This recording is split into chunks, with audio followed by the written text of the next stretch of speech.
Écoutez, bienvenue donc pour cette deuxième visioconférence. Si vous avez beaucoup de problèmes, vous pouvez me poser des questions. Peut-être j'arrêterai un peu avant. C'est une conférence consacrée au processus de somatisation. Donc, il est évident que pour faire une telle conférence, je reprends les travaux de Pierre Marty, bien entendu, et étant donné les limites épistémologiques de son modèle, je poursuis avec le modèle que j'ai développé, qui est complémentaire de celui de Pierre Marty, complémentaire aussi de la psychanalyse. Ce n'est pas antithétique de la psychanalyse, mais c'est au début. C'est l'alpha de la psyché. C'est ainsi que j'ai appelé mon travail et l'approche qui a été développée. Alors pour vous, c'est un peu mystérieux encore. Je vais essayer de rentrer un peu plus dans le détail très vite. D'abord, euh, je rappelle un point que je considère comme fondamental, c'est qu'un être humain possède deux systèmes de défense. Le système immunitaire que vous connaissez, je vous ai envoyé dans le cours de médecine de ce mois, le cours de médecine du docteur Nakache, mon collègue, et de mon autre collègue, le professeur Debré, qui était à la Pitié-Salpêtrière avec moi, qui a pris sa retraite aussi, si vous voulez. On ne peut pas être au-delà d'un certain âge. Sachez que quand j'ai quitté la Pitié, j'avais quand même 81 ans. Ils m'ont laissé. Mais à un certain moment, ils m'ont dit, bon, il est temps que tu t'occupes de tes petits-enfants. Donc, je l'ai toujours fait et je n'ai pas attendu que mes collègues le demandent. Donc, le premier système de défense humain, c'est le système immunitaire. Mais grâce à Sigmund Freud, il y a un deuxième système de défense, c'est le système psychique. Et le système psychique, mais il est beaucoup plus long à se développer, atteindre sa maturité que le système immunitaire. Ça met en moyenne 18 à 20 ans de la vie d'un être humain. Et on va beaucoup s'interroger aussi sur ce système de défense. Parce que quand il ne fonctionne pas, qu'est-ce qui se passe exactement? Donc, si vous voulez, je vais parcourir un peu mon travail. Alors, mon travail, c'est un travail de très long, de plus de 40 pages, mais ça aurait pu être un livre aussi.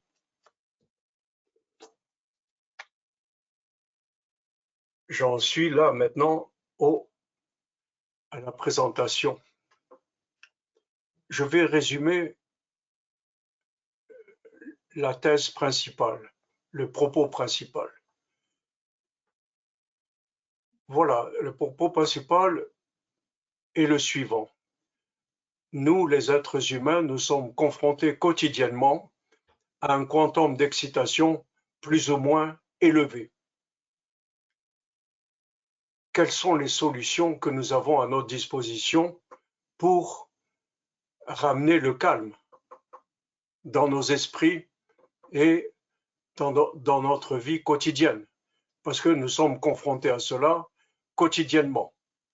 Moi-même, je suis sous stress, en principe, entre guillemets, bien que le plaisir d'enseigner est supérieur au déplaisir du quantum d'excitation.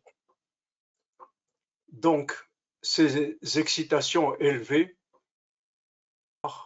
d'abord par le système psychique qui se déclenche lorsqu'il y a des excitations externes, les événements de notre vie quotidienne, ou lorsqu'il y a des tensions endopsychiques, c'est-à-dire des conflits intérieurs que nous pouvons avoir avec notre famille, avec nos proches, avec nos amis. À ce moment-là, il y a un mécanisme qui se déclenche. C'est le mécanisme que Freud a bien développé, qui s'appelle en allemand Durcharbeiten, qui veut dire élaboration mentale. il y a un processus d'élaboration mentale à l'œuvre. Dans un moment, je vous indiquerai, enfin, Pierre Marty, par exemple, nous parle du processus d'élaboration mentale du deuil. Ce processus consiste en une analyse des qualités et des défauts des personnes disparues avec, in fine, dans le meilleur des cas, eh bien, appropriation des qualités des certaines qualités des personnes disparues. Donc, si vous voulez, ce travail est un travail qui sollicite nos capacités associatives et notre imaginaire, nos représentations mentales. C'est très très important parce que c'est ça qui permet d'amortir les excitations quotidiennes. Voilà pour, après je développerai un peu plus dans quelques instants. Voilà pour ce processus. Donc pour l'appropriation des qualités des personnes disparues, si vous voulez, ma mère est décédée il y a une trentaine d'années maintenant, je crois, et il me semble que je vous regarde avec ses yeux. Les yeux que ma mère a posés sur moi, eh bien, ça fait partie de moi maintenant. Donc, vous comprenez le cheminement qui a été le mien de rapprochement de la mère et après progressivement de développer les thérapies psychosomatiques maternelles. Donc je poursuis si vous voulez parce que c'est quand même important. Et Pierre Marty, je vais développer cela, pense que face à ces excitations quotidiennes, il y a deux types de réactions que nous pouvons avoir lorsque on fonctionne psychiquement.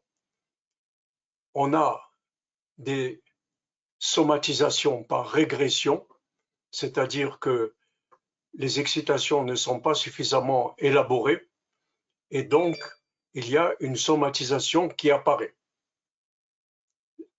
Elles apparaissent par régression aux étapes prégénitales de développement, c'est-à-dire les étapes orales et l'étape anale. Vous avez des gens chez qui prédomine, pour résoudre un certain nombre de problèmes, l'alimentation, les préférences alimentaires, le plaisir de manger qui calment les excitations.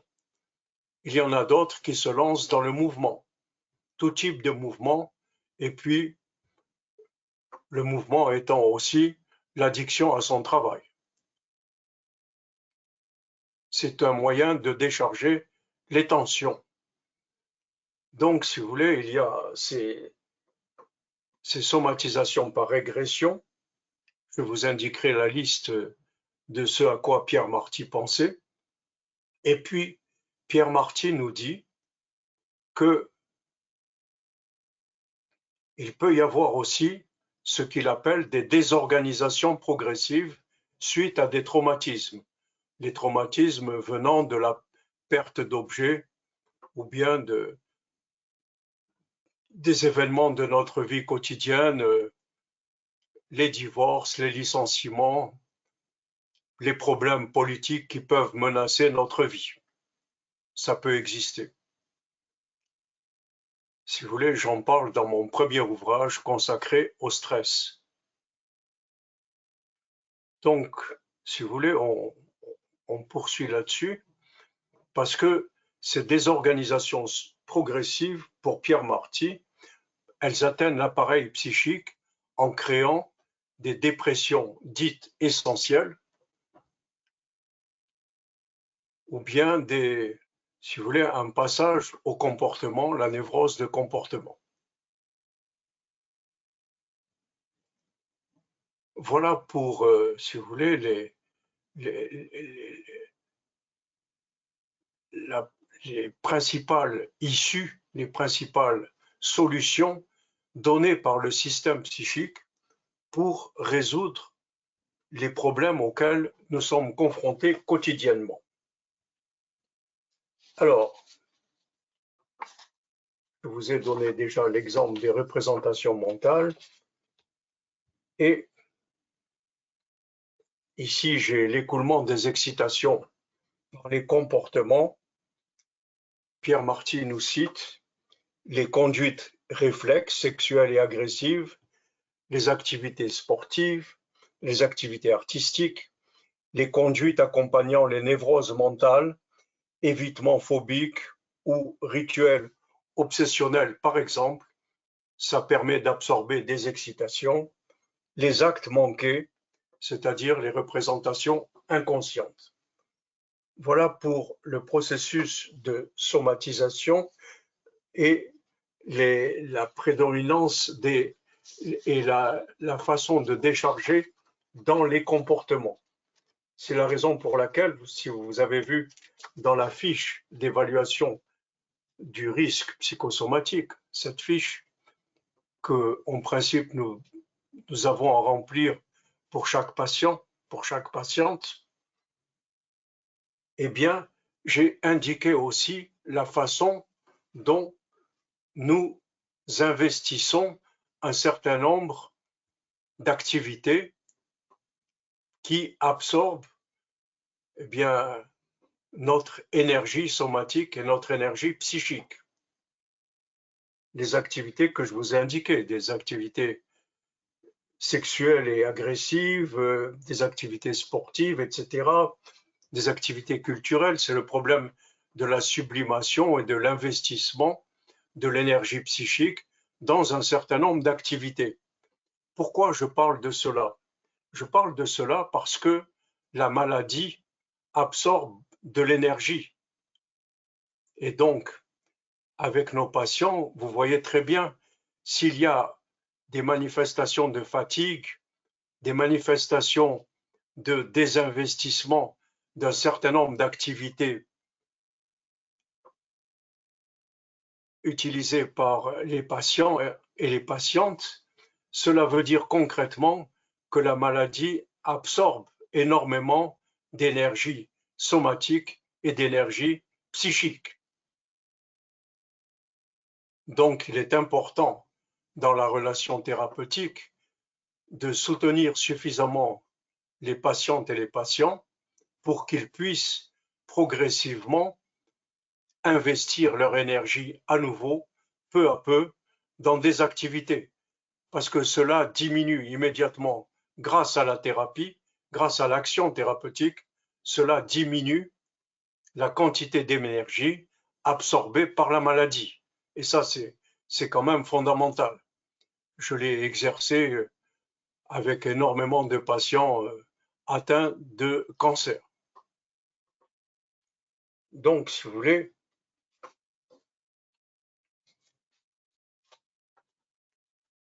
je continue l'exposé à partir de la théorie de Pierre Marty. L'activité des comportements se trouve freinée ou barrée dans le cas de maladies physiques, d'invalidité post-accidentelle, d'invalidité due au vieillissement, de régression des comportements parce qu'ils possèdent une charge sexuelle ou agressive. Alors, si vous voulez, voilà pour les maladies par régression. Je ne sais pas où se trouvent les somatisations.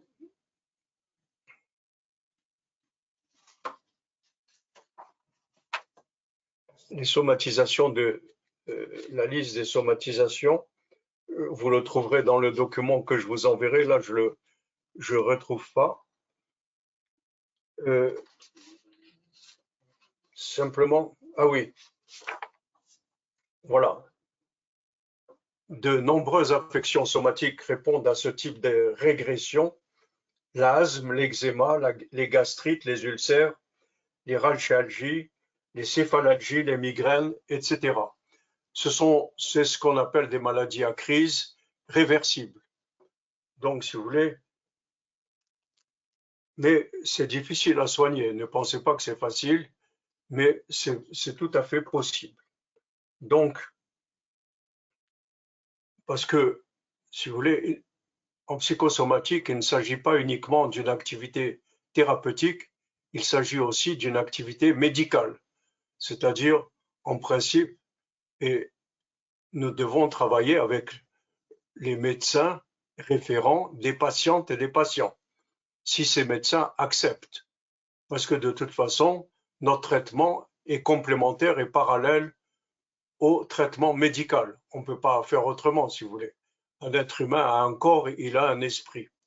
Le gros problème, c'est que, si vous voulez, pendant 24 siècles, jusqu'à la découverte de Freud, eh bien, c'est la médecine du corps qui a prédominé.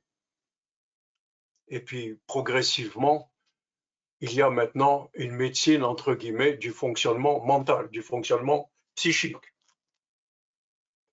Donc voilà, si vous voulez, pour les somatisations par régression, je reviendrai là-dessus parce que, si vous voulez, nous avons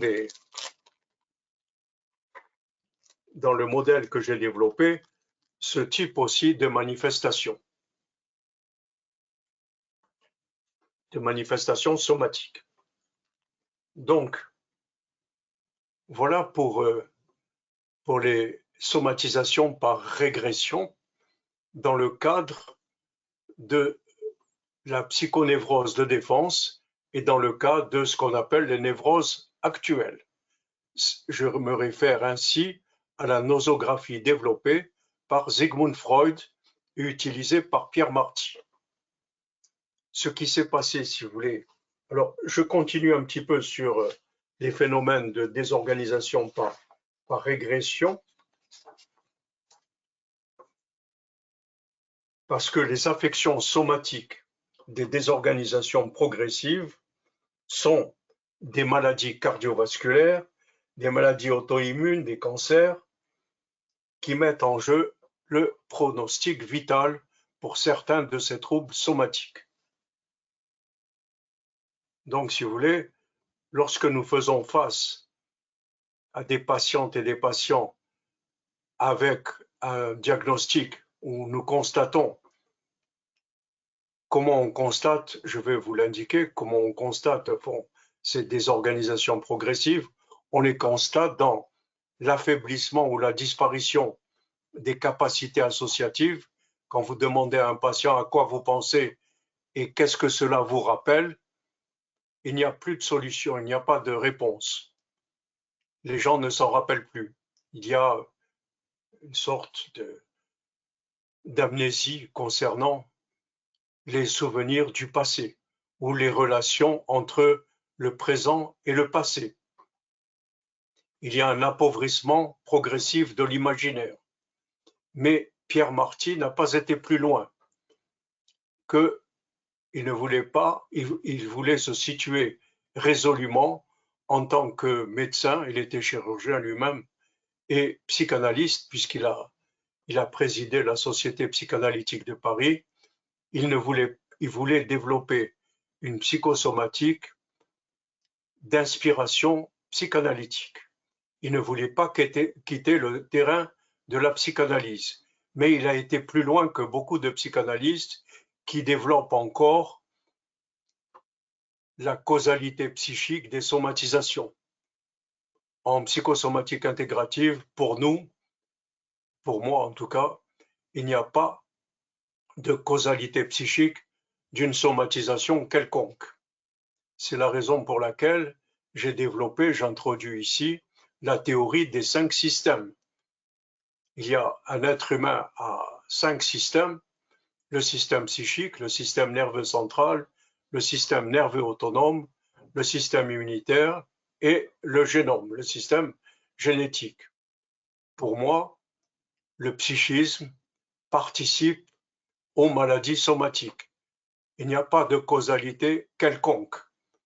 Parce que si vous comprenez qu'un être humain est confronté à énormément d'excitation,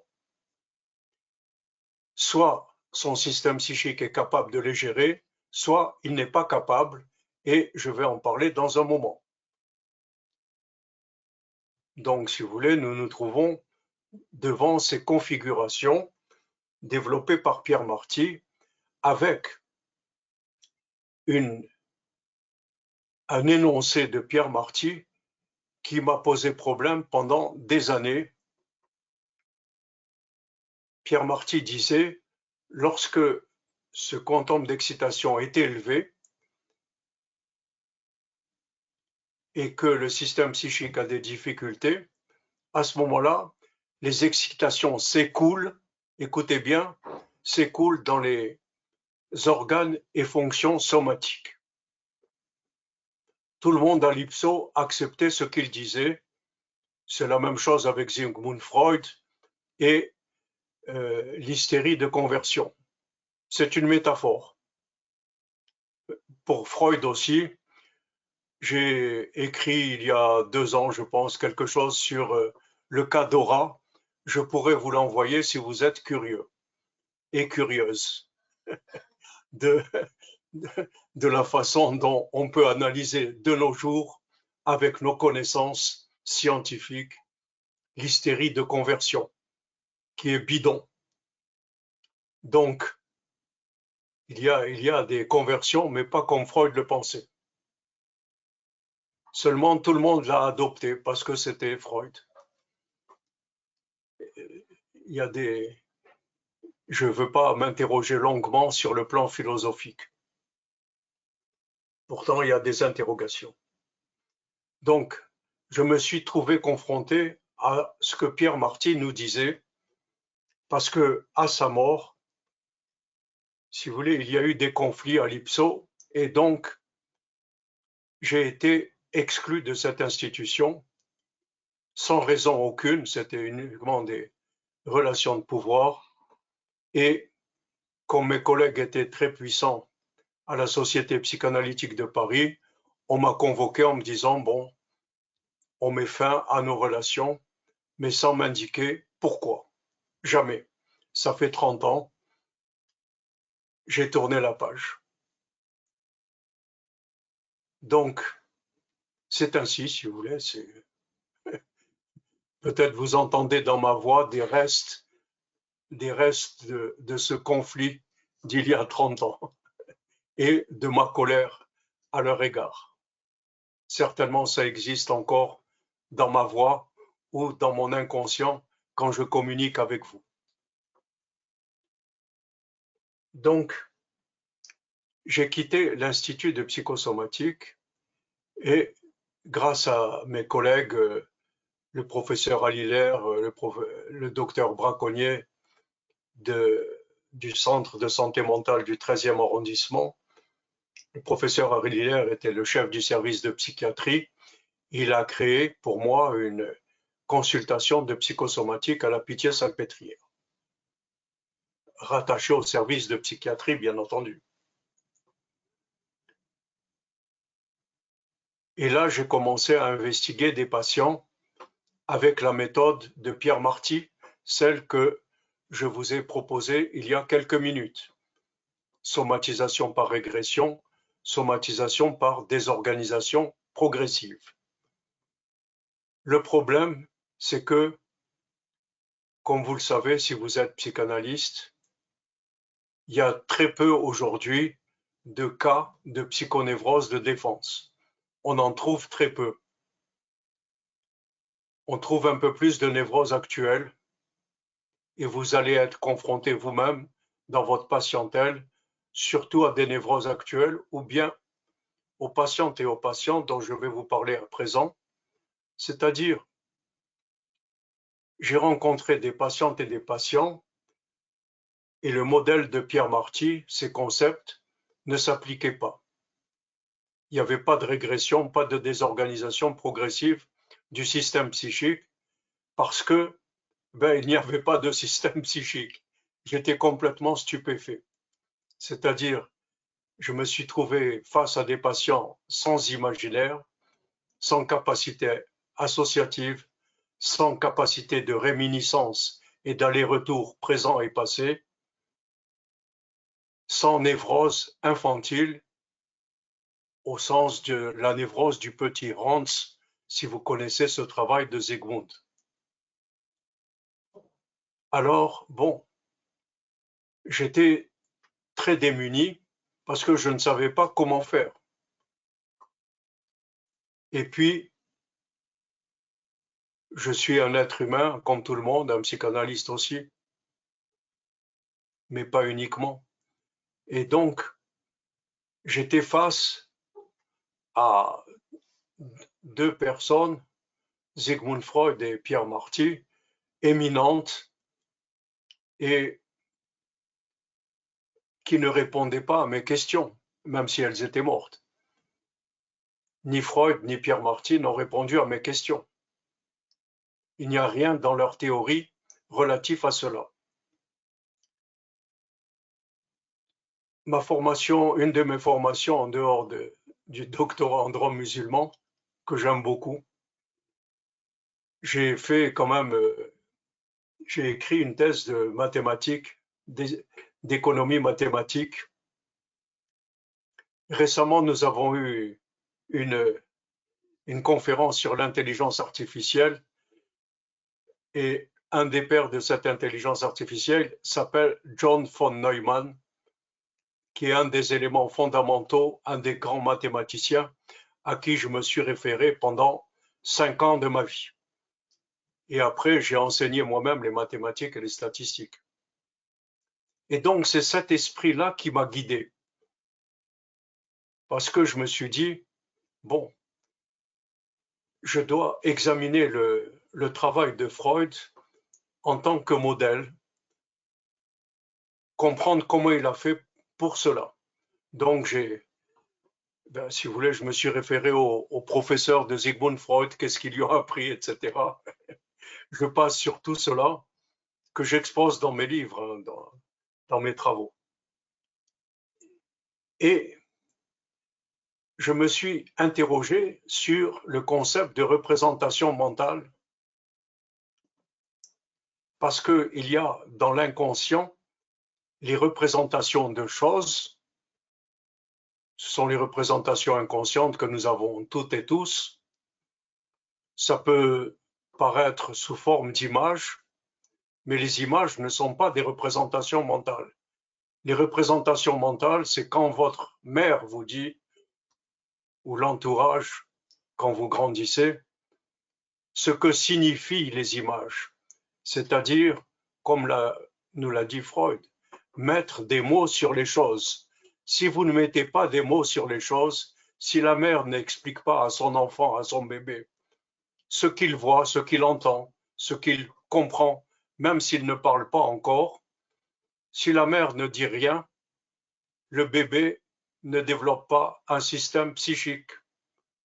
Donc, si vous voulez, le système psychique, je me suis interrogé sur la naissance d'un système psychique.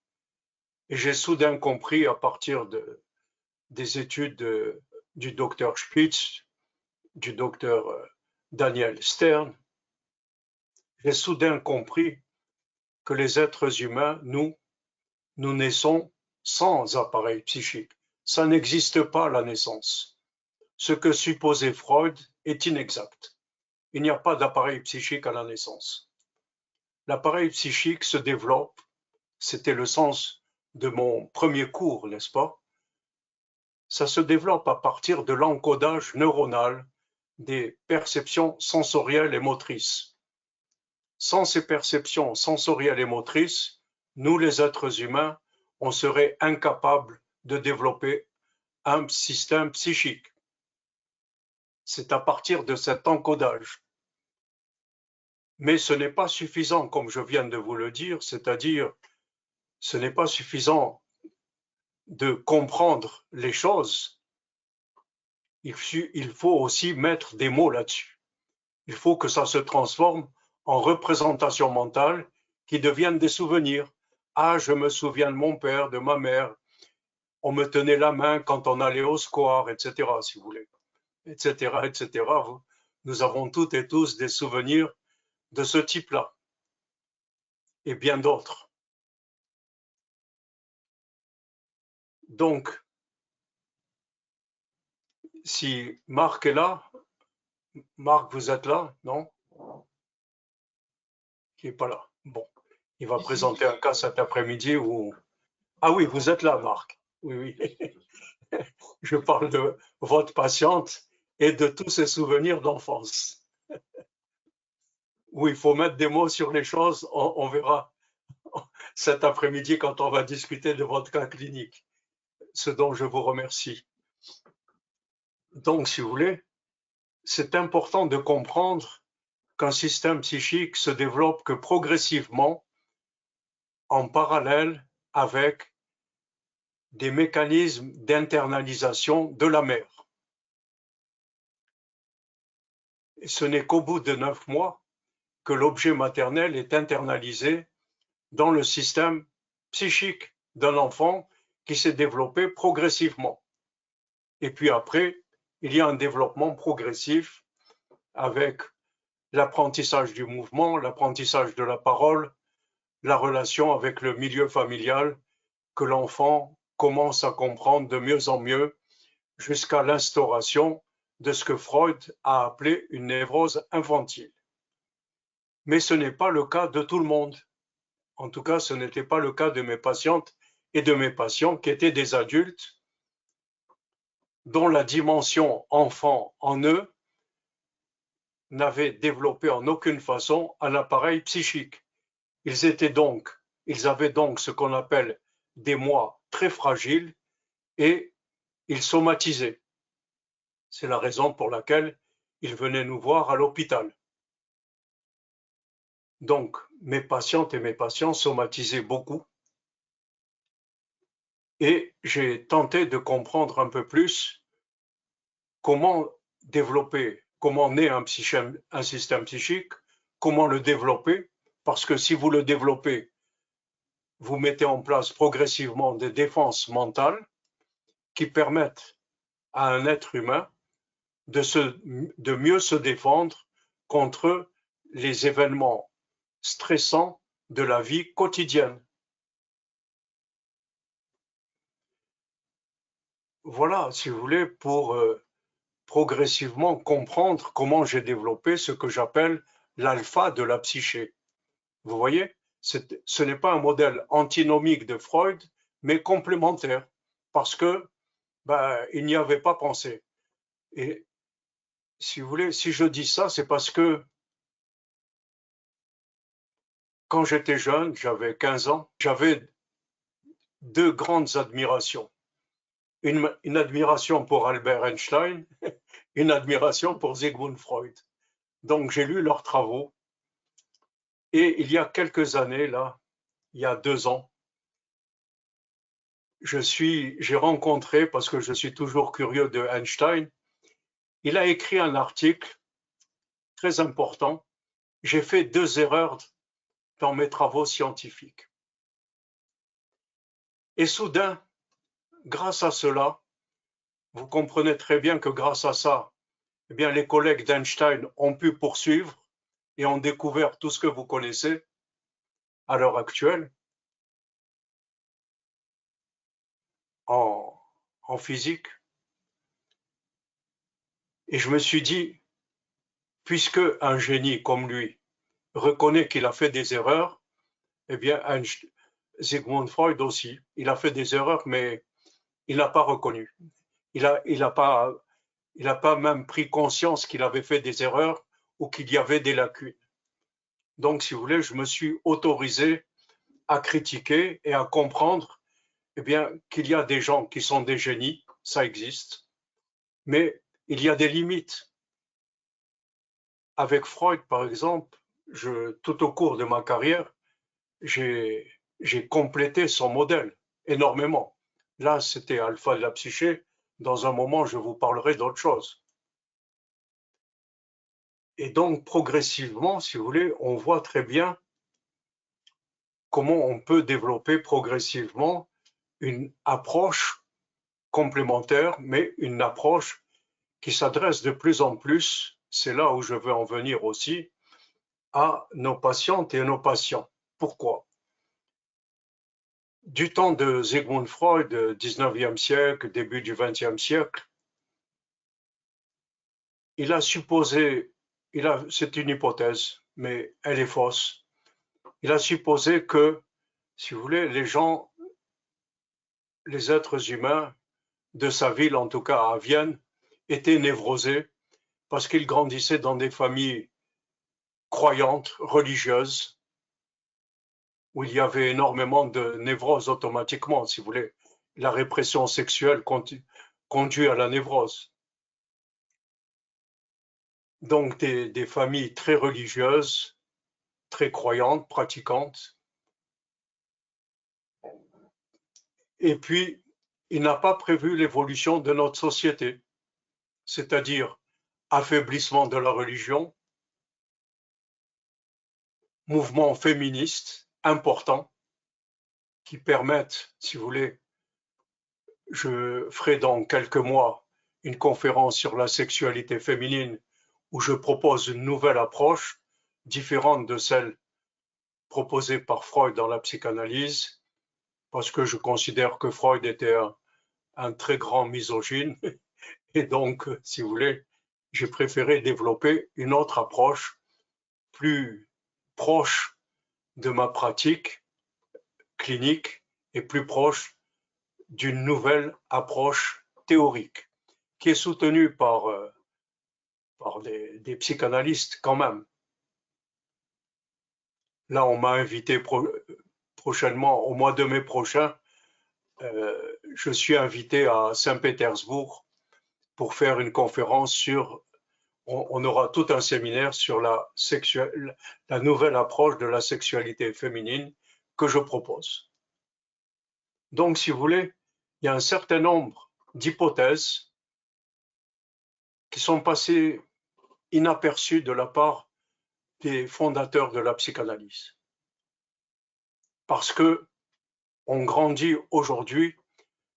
Je crois que je vais vous envoyer le numéro spécial de la revue de psychosomatique que j'ai rédigé complètement, que je vais vous envoyer. Si vous en faites ce que vous voulez, bien entendu. Je vais vous envoyer. C'est une façon de comprendre un peu mon message.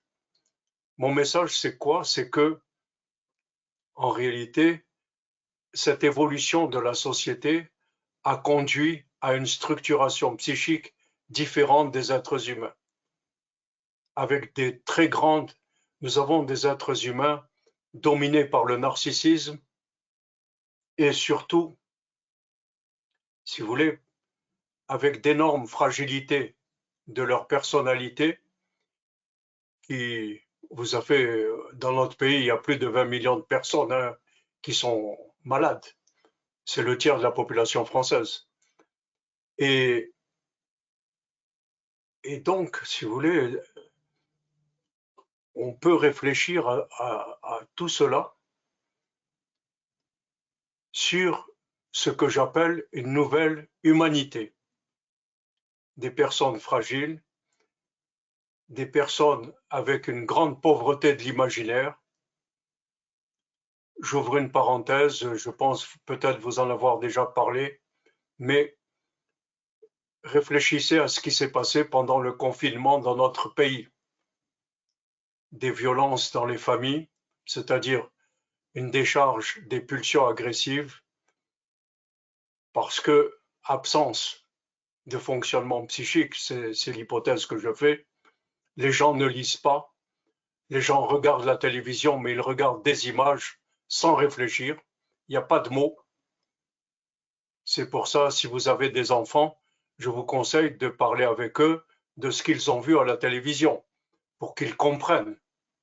S'ils ne comprennent pas, ce sont que des images. Donc pour moi, il y a une nouvelle humanité qui se développe à côté de personnes qui suivent encore la religion, mais il y en a moins qu'avant, à côté de personnes où il existe une répression sexuelle et qui deviennent dénévrosées, comme on les a connues dans les premières années du XXe siècle et au cours du XXe siècle. Aujourd'hui, nous avons une prédominance du narcissisme. Je ne sais pas si vous en êtes conscient. Mais en tout cas, vous pouvez retrouver cela, je vous en parlerai plus longuement lorsque je vais faire mon cours sur le narcissisme. Le narcissisme doit être intégré dans ce qu'on appelle le faisceau génital. Quand le narcissisme n'est pas intégré, eh bien, il y a la prédominance de ce que vous voyez à l'heure actuelle. Je ne sais pas si peut-être vous appartenez à des nouvelles générations, mais les gens marchent très vite. Les gens marchent très vite, les gens parlent très très vite à la radio. Le débit de la parole est très très, très important. Et donc, pour moi, nous nous trouvons face à une nouvelle humanité avec des défis importants. Parce qu'il y a cette intelligence artificielle, mais ce n'est qu'une intelligence. Ce n'est pas psychique. On a fait dans notre association une conférence sur l'intelligence artificielle et la psychosomatique intégrative. Pendant quelques mois, j'ai dialogué avec une intelligence artificielle. Et au fond, je lui ai parlé, enfin, on parlait comme je vous parle à l'heure actuelle, et je lui ai dit, est-ce que vous savez ce qu'est le plaisir? Bon, elle ne sait, elle n'a jamais su ce que c'était que le plaisir. Elle dit, oui, les êtres humains éprouvent du plaisir, mais moi pas. Etc., etc. Est-ce que vous êtes capable d'associer sur ci, ça? Est-ce que vous savez ce qu'est un fonctionnement psychique? Elle savait intellectuellement, sur le plan cognitif. Sur le plan, elle m'a dit, mais moi, je suis désolé, moi, je ne suis pas un psychanalyste, etc., etc. Et donc, on voit, j'ai progressivement constaté les limites de cette intelligence artificielle. Mais malheureusement, notre humanité, du fait de l'appauvrissement, mais pas de la disparition, du fait de l'appauvrissement du système psychique, notre humanité est dépendante de l'intelligence, va être progressivement dépendante de cette intelligence artificielle, ce qui est profondément regrettable parce que ça empêche les humains de penser par eux-mêmes. Moi, si vous voulez, ça me fait rire quand je vois Microsoft Bing qui me pose des questions. Moi aussi, je lui pose des questions où il ne peut pas répondre à mes questions parce que ce sont des questions psychiques. Les questions psychiques, l'intelligence artificielle est incapable d'y répondre. Donc, si vous voulez, vous voyez très bien les limites de la cognitivité. Et pour terminer, si vous voulez, avec mon point sur le confinement, on a eu plus de 11 millions de Français, de nos compatriotes, qui ont vraiment éprouvé d'énormes difficultés, qui vivaient dans la dépression, dans l'anxiété. Il y a énormément d'anxiolytiques qui ont été vendus. Pourquoi? C'est par absence, disparition progressive de la pensée psychique. Parce que ça aurait pu les aider à vivre leur vie, à s'imaginer en disant, bon, on est confiné, mais qu'est-ce qu'on peut? On va se raconter des histoires, on va lire, etc. On va commenter des bouquins. Rien. Et ça nous met à la merci de n'importe quelle somatisation. Parce que, si vous voulez, le système psychique est trop fragilisé, quasi inexistant. Et donc, moi, ça m'inquiète beaucoup pour le futur. Bon, le futur, je suis très vieux et je n'ai pas de futur. Je le sais très bien. Donc, c'est comme ça, si vous voulez. Et ça me fait beaucoup de peine pour l'humanité parce que j'aurais été très content, si vous voulez, qu'il puisse y avoir un développement de ce système de défense dont je vous ai parlé dans l'introduction de ma conférence. Donc, je poursuis avec la métaphore de Pierre Marty, qui va conduire à d'énormes développements de neurosciences, et je vais vous envoyer cela parce que ça pourrait prendre 1h30 encore de faire une conférence là-dessus. Mais je veux vous en parler.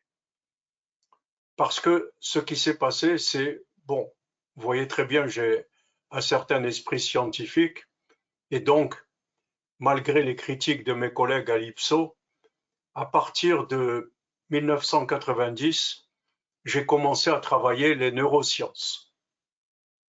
Et puis, le professeur Mark Solms, qui est devenu un ami, a créé l'Association internationale de neuropsychanalyse.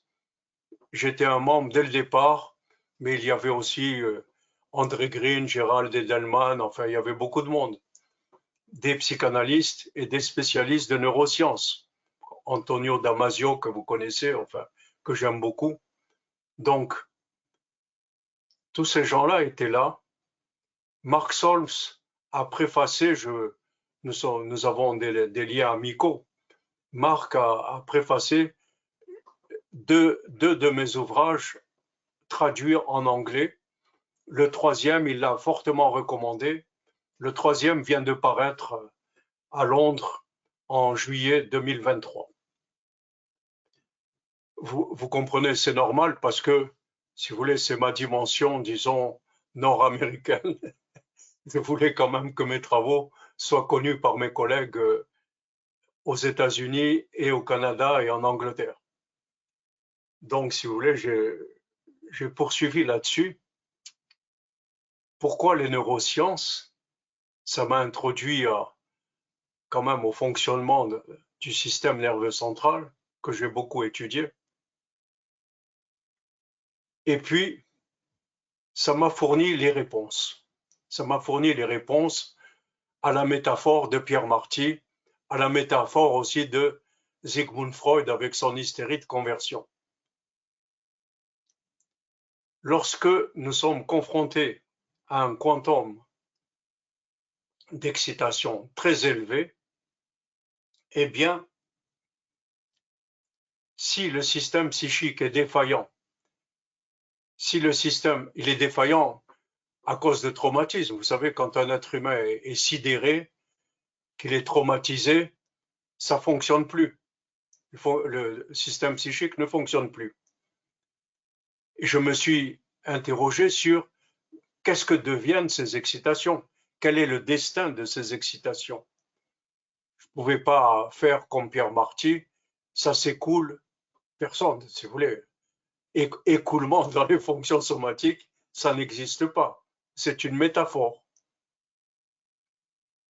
À ce moment-là, je me suis dit, et les réponses m'ont été fournies par deux spécialistes de neurosciences, quelqu'un que j'aimais bien, qui est décédé maintenant, qui s'appelle Jacques Panksepp, et l'autre c'est Antonio Damasio. Et Jacques Panksepp m'a proposé les solutions que je vous propose à mon tour. Il m'a dit, écoutez, voilà, les excitations, lorsqu'elles ne sont pas élaborées psychiquement, elles transitent par le système nerveux central. Et c'est le système nerveux central qui les décharge au niveau de l'organisme. Comment? Si vous voulez, il propose 4 circuits qui font l'objet, dans ma note, de 7 à 8 pages. Je ne peux pas maintenant rentrer dans les 7 à 8 pages. Je vais vous indiquer les titres des 4 circuits.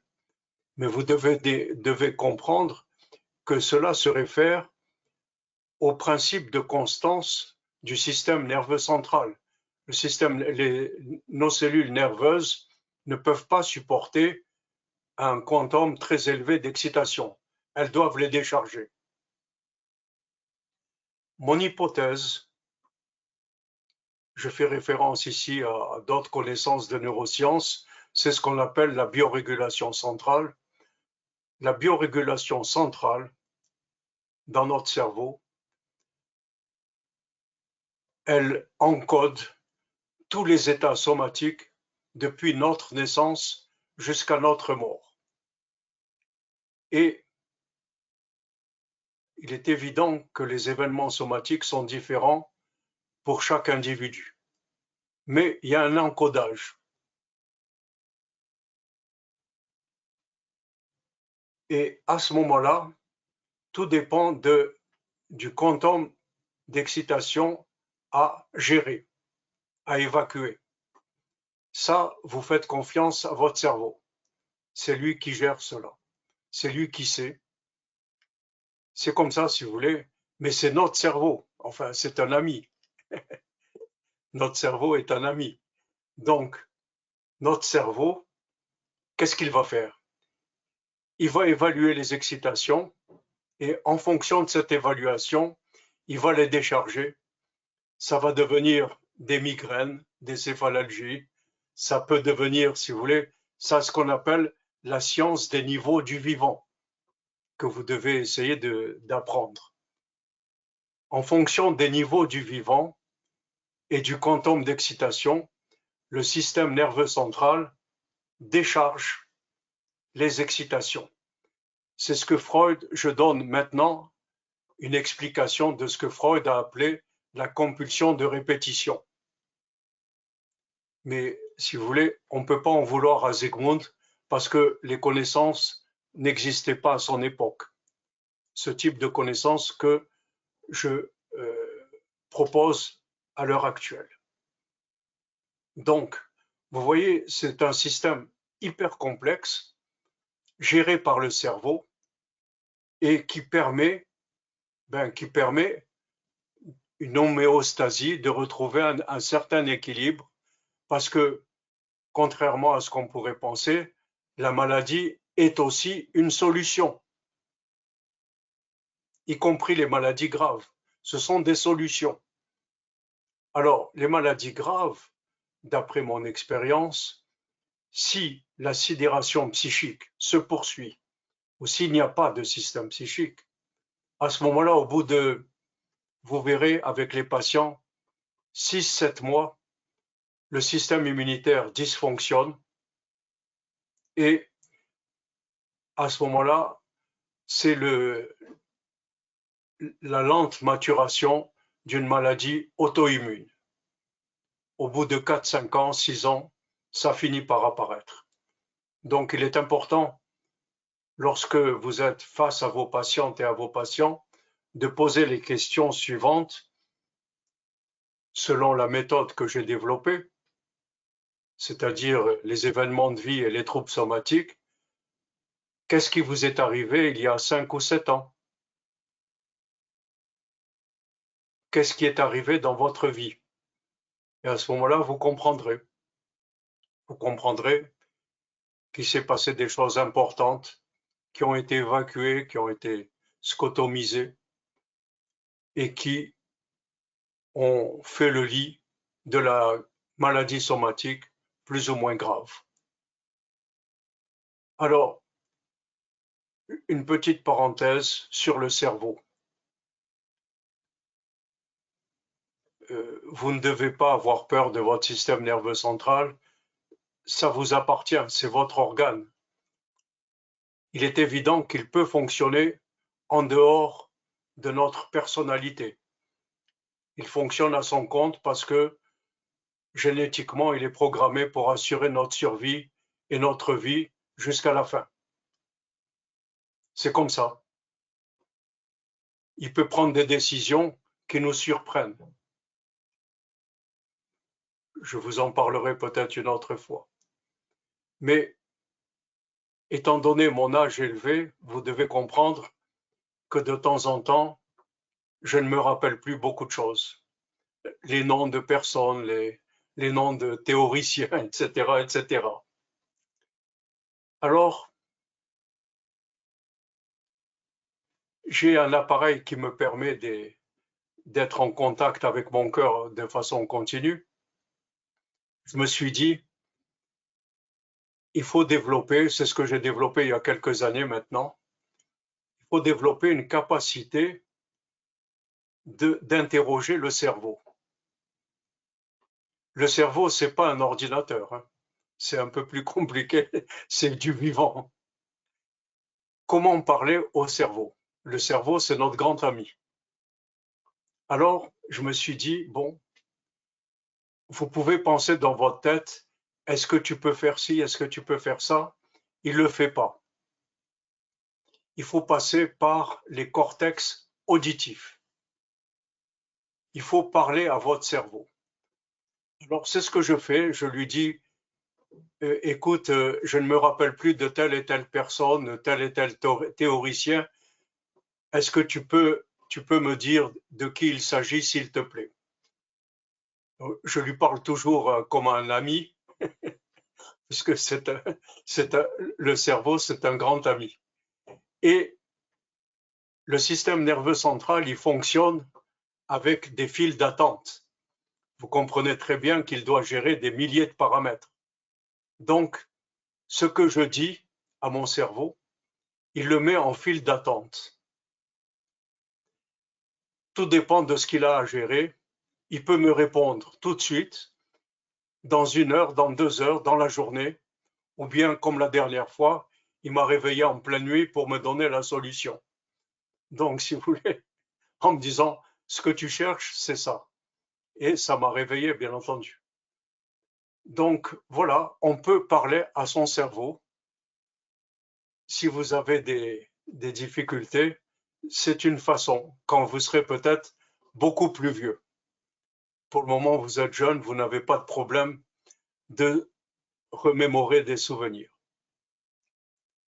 Voilà, si vous voulez, pour le système nerveux central, les capacités sont énormes. Il a d'énormes capacités de gestion des troubles somatiques. Alors,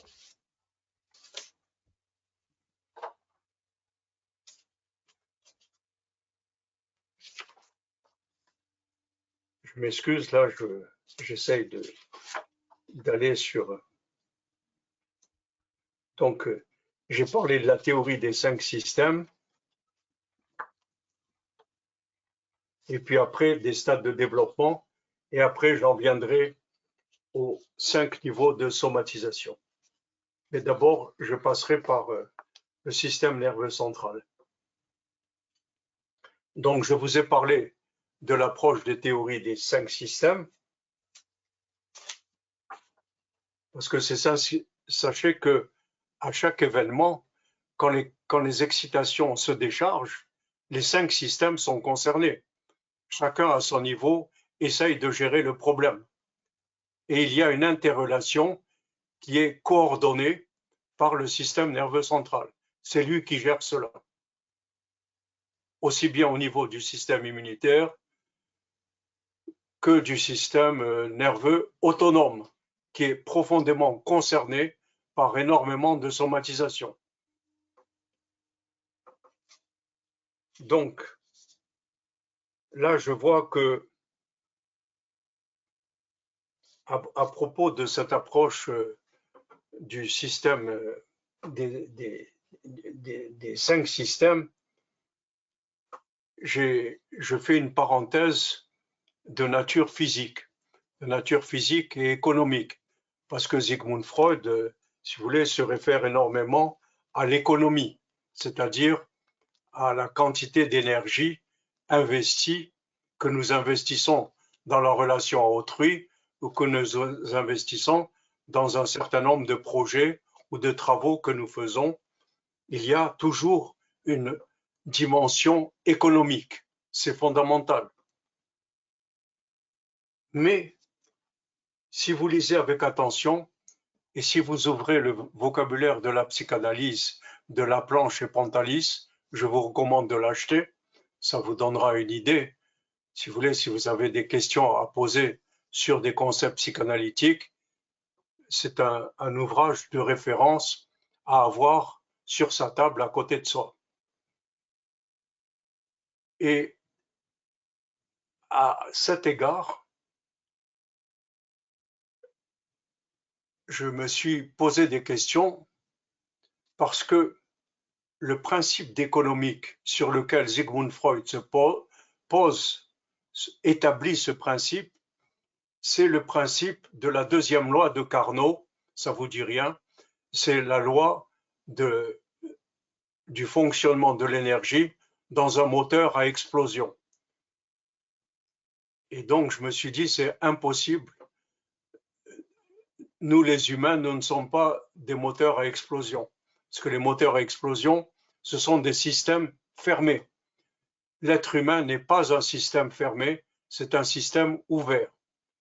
Et donc, j'ai continué à travailler la physique et j'ai rencontré quelqu'un dont vous connaissez peut-être le nom parce que il s'appelle Ilya Prigogine, mais ce n'est pas le Prigogine de Wagner russe, c'est un autre Prigogine, c'est un physicien très connu par ses travaux et que j'ai utilisé dans mon premier ouvrage, Quand le corps prend la relève.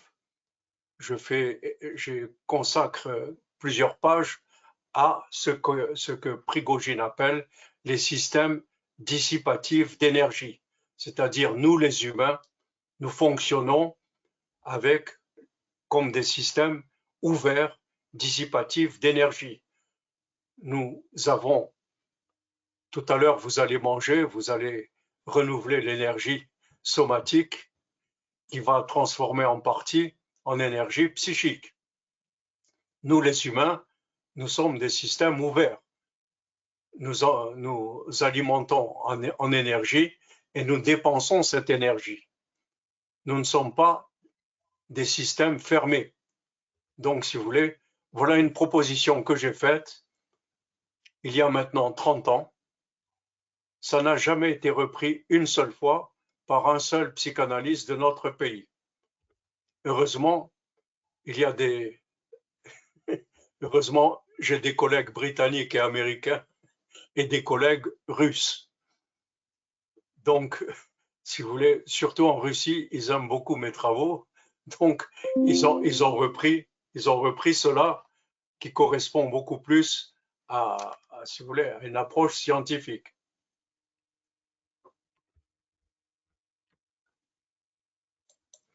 D'accord.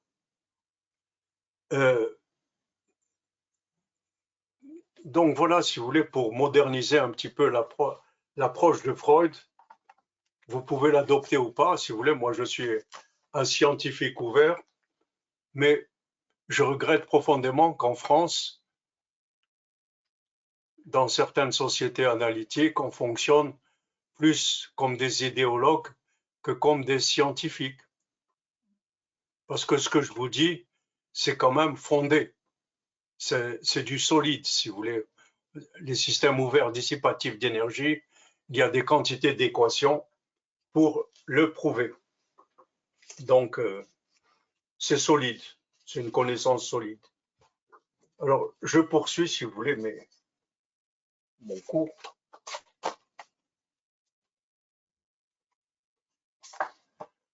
Pour terminer après, je vous parlerai des différents stades de somatisation. Je propose un modèle, vous pouvez en proposer un autre, enfin, au fur et à mesure de votre expérience professionnelle, vous pouvez toujours critiquer mon approche, parce que si vous êtes des scientifiques, vous pouvez toujours trouver, améliorer, développer, etc.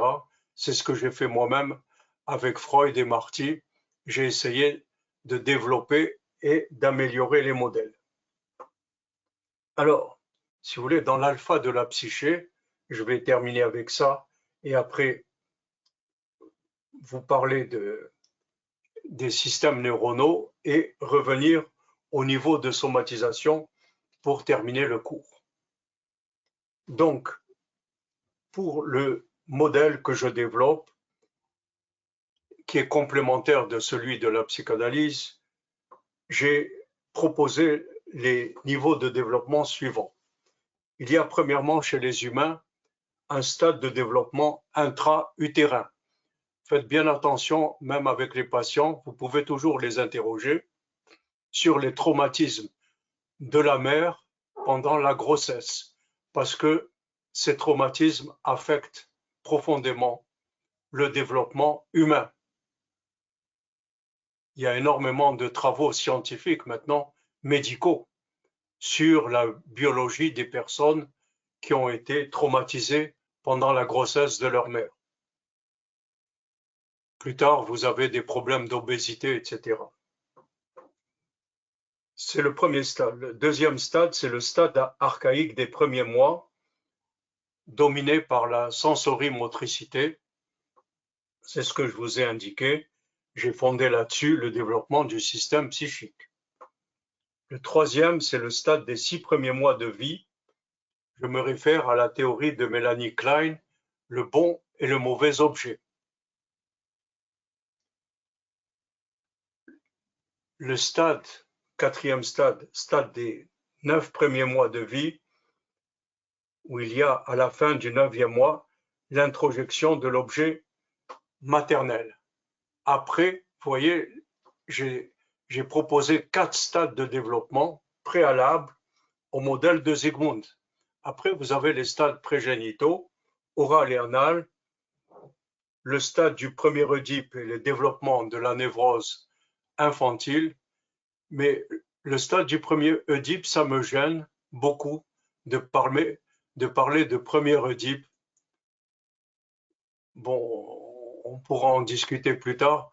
Pour moi, l'Oedipe, la problématique oedipienne est plutôt liée au stade génital, c'est-à-dire après l'apparition d'une sexuation par le biais de l'hypothalamus, qui sécrète les hormones sexuelles. À ce moment-là, il y a un véritable problème oedipien. De 5 à 12-13 ans, il y a un développement biologique et neuro-hormonal du système hypothalamique. Ça prend environ 7 à 8 ans. C'est là, j'apporte un complément à la théorie de Freud, parce que pour Sigmund Freud, si vous voulez, entre 5-6 ans et 12 ans, il y a ce qu'il appelle une phase de latence. Et dans cette phase de latence, il y a apprentissage par les humains du système de valeurs parentales et du système de valeurs de la société. Ce qui est exact, mais tout à fait incomplet. Je pense que Freud ne connaissait pas le développement hypothalamique.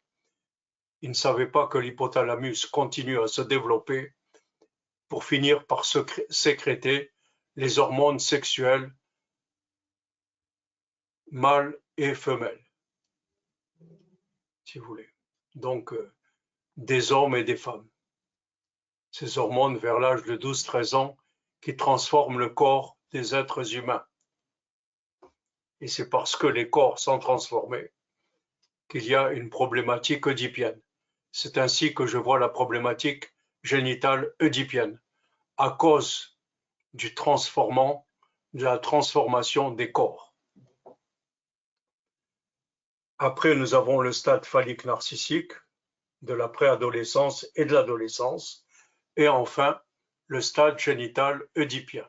Donc, si vous voulez, voilà pour un nouveau modèle que j'appelle métapsychosomatique, pas métapsychologique, parce que métapsychologique, c'est uniquement centré sur le psychisme.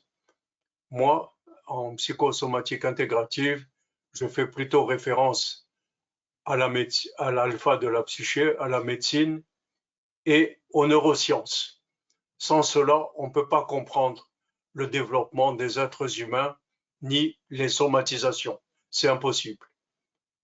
Il nous faut une approche pluridisciplinaire. Alors, je voulais, avant d'aborder, j'ai encore 20 minutes, si vous voulez, les quatre systèmes neuronaux, vous le verrez dans la note que je vous envoie. Je ne sais pas si un jour je ferai une conférence là-dessus, mais en tout cas, bon, Je m'excuse, mais c'est un peu lourd tout cela.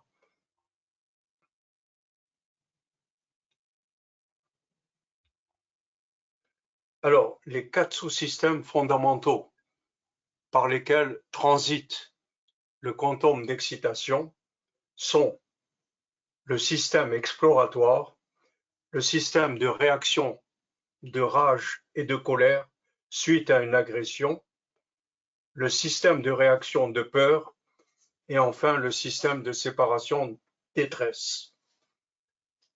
Lisez avec attention le système exploratoire qui est très fondamental. Il s'agit d'abord d'un système de récompense associé avec la curiosité, l'intérêt et l'attente de satisfaction. C'est ce système qui nous fournit de l'énergie, qui active notre vie pulsionnelle, c'est ce qu'on appelle les pulsions d'autoconservation, qui nous permettent d'investir le monde qui nous entoure. Sur le versant de la perception, ce système exploratoire crée en nous le sentiment que quelque chose de bon arrivera, et si nous explorons l'environnement ou si nous interagissons avec des objets. Je ne vais pas tout lire si vous voulez. Sur le versant moteur, ce système encourage les comportements d'exploration en vue de rechercher la nourriture et des ressources de survie. Il est évident que cela varie selon les espèces, mais je vous rappelle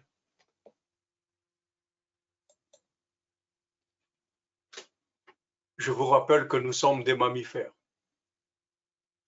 Nous avons avec les mammifères, nous partageons beaucoup de choses. Vous le verrez, si vous examinez avec attention, vous le verrez dans la communication. Donc je vous laisse lire cette partie que j'appelle partie de neurosciences pour passer aux 5 stades de somatisation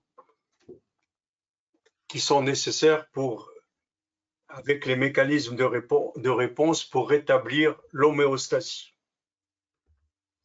Alors, j'ai distingué 5 stades. Le dernier stade, vous comprenez fort bien, le dernier stade nous conduit à la mort, conduit nos patients et nous-mêmes à la mort. Bon. Je parle au stade 1. Si je n'arrive pas à terminer, je vous enverrai tout cela. Au stade 1, les mécanismes psychiques et somatiques de réponse et de gestion des excitations quotidiennes sont relatifs à un quantum d'excitation faible à moyen. Alors, si vous voulez, je propose un certain nombre de solutions pour évacuer ces excitations, ce quantum d'excitation. Le premier niveau, si vous voulez, pour faire face aux légères tensions quotidiennes psychologiques et psychologues et psychanalystes, rappelle comment chaque mère agit avec son enfant, les pédopsychiatres aussi. Présence physique rassurante, mouvement rythmique, de tapotement, de balancement, voire rassurante. Il s'agit de ce qu'on appelle la mère par excitante. C'est ce que je vous demande dans la relation avec vos patients où vous constatez une grande fragilité ou une absence de système psychique, c'est d'être une mère par excitante. Mais même avec des patients qui ont un fonctionnement psychique, mais qui traversent une maladie grave, auto-immune. À ce moment-là, on doit avoir cette attitude de par excitation parce que pendant la séance, vous verrez le niveau des excitations diminue et les patients vous en sont reconnaissants. Donc c'est important d'avoir cette attitude.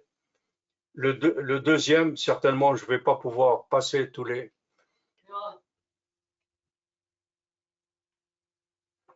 Le sentiment de frustration induit par certaines situations peut conduire à renforcer l'amour et l'estime de soi par la recherche de l'approbation d'autrui en adoptant temporairement un comportement régressif infantile.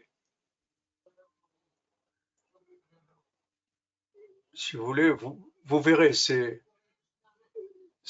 pour pouvoir obtenir le calme en nous.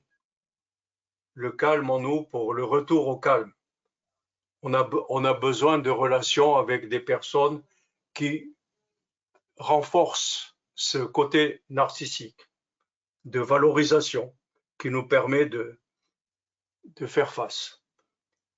Le troisième point, c'est l'activité fantasmatique, c'est le recours à l'élaboration mentale si nous en sommes capables.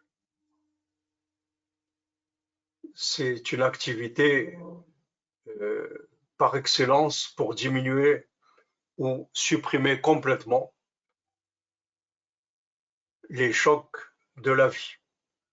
Quatrièmement, le retrait émotionnel dans un sommeil excessif ou inhabituel semble être une voie empruntée par certains pour faire face aux difficultés, retrouvant ainsi un repos.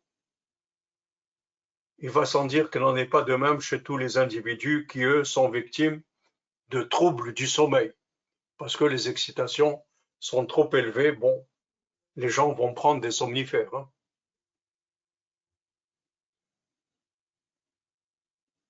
Verbaliser son émotion, se confesser, prier, sont des recettes éprouvées de décharge de tension liées à des conflits interpersonnels dans sa famille ou sur son lieu de travail. Verbaliser permet d'arriver à la formulation de nouveaux points de vue et des tensions mineures peuvent disparaître uniquement en formulant à haute voix son problème.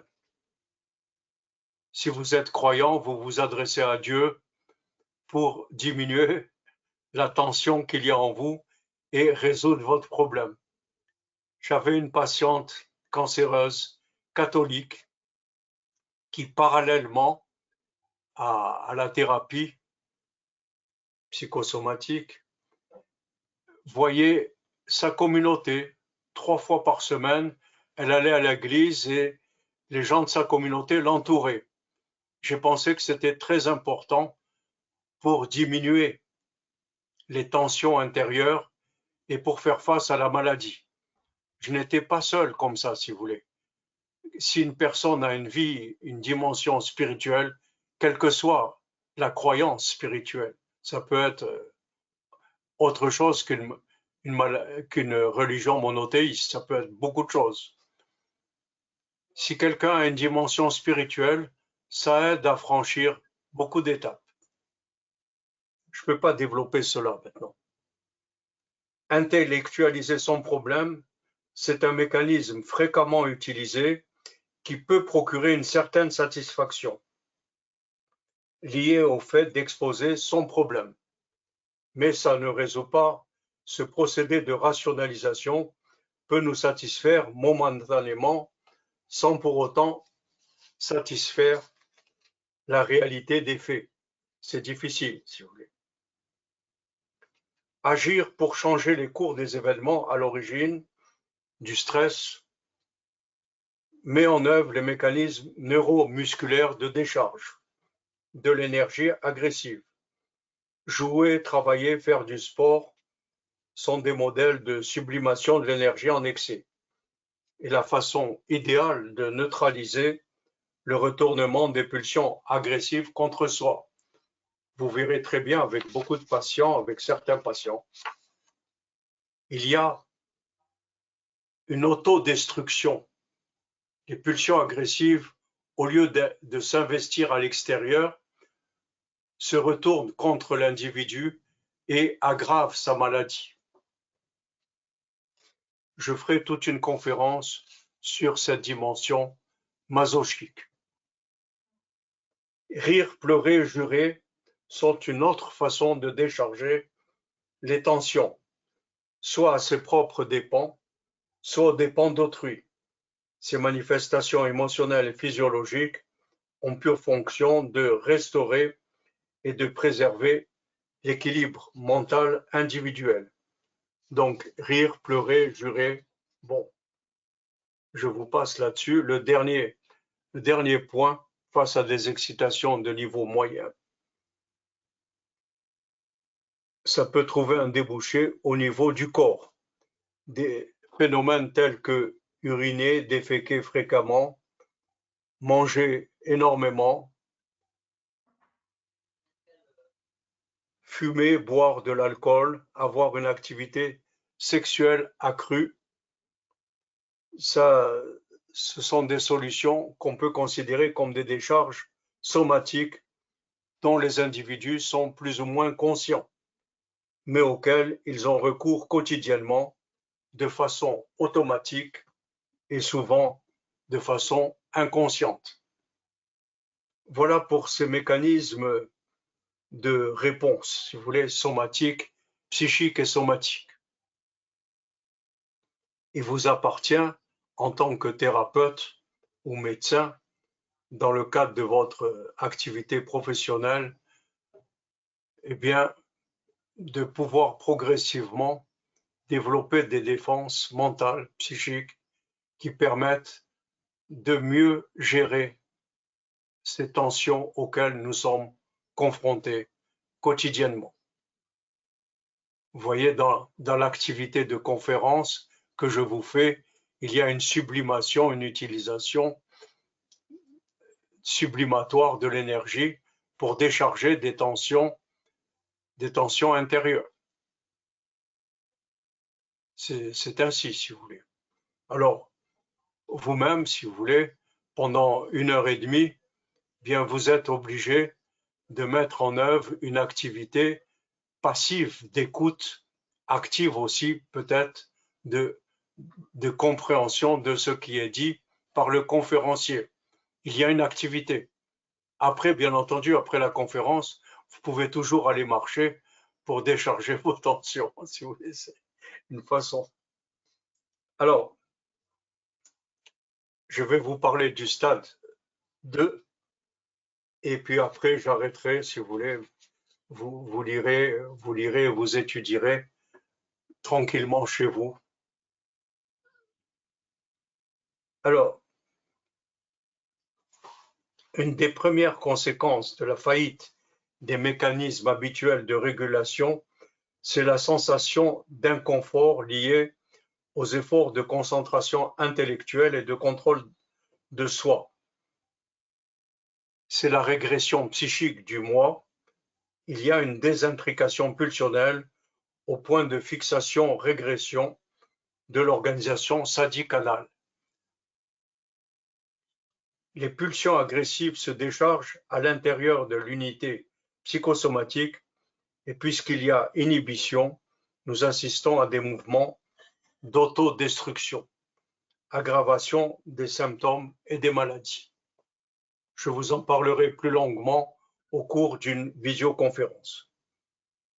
Il semble que le pouvoir de contrôle de soi, dans certains cas, est mis en échec et pour compenser et maîtriser ce phénomène, les individus essaient de le faire disparaître par ce qu'on appelle une hypersuppression. Lorsque les personnes accroissent leur réticence et prévention à l'égard d'autrui, que leur attitude générale semble se rigidifier sous des apparences de force, c'est une hyper-répression qui est à l'œuvre. L'état de vigilance, l'irritabilité et la distraction qui provoquent souvent des insomnies sont un indice d'hypervigilance. Très proche de l'hypervigilance, l'état hyper-émotionnel décrit la limite possible de certaines manifestations. Vous savez, ce qu'on appelle des rires hystériques, des attaques de rage, l'irascibilité, la susceptibilité, le tout accompagné parfois de dépression. C'est à vous de pouvoir, dans l'établissement de votre diagnostic, comprendre ce qui se passe dans les manifestations des patientes et des patients. Vous pouvez aussi avoir un comportement compulsif de suractivité marquant un déguisement ou un déplacement d'attaque agressive. L'utilisation d'énergie en quantité de plus en plus grande dans des ruminations de la pensée, c'est un indice d'hypercompensation, de même que l'envahissement de la réalité quotidienne par la formation de rêves éveillés prenant la place de l'activité normale. Les réactions somatiques, je vous ai parlé des réactions psychiques, se déroulant simultanément sont des troubles respiratoires, des troubles dermatologiques, des palpitations cardiaques, des nausées, des diarrhées, des migraines, des troubles gastriques, des troubles du comportement alimentaire, des troubles de la sexualité, des douleurs musculo-squelettiques, le tout accompagné d'angoisses permettant à leur manière de relâcher la tension. Je me réfère ici aux 4 sous-systèmes neuronaux. Tous ces processus sont consommateurs d'énergie et causent de la fatigue.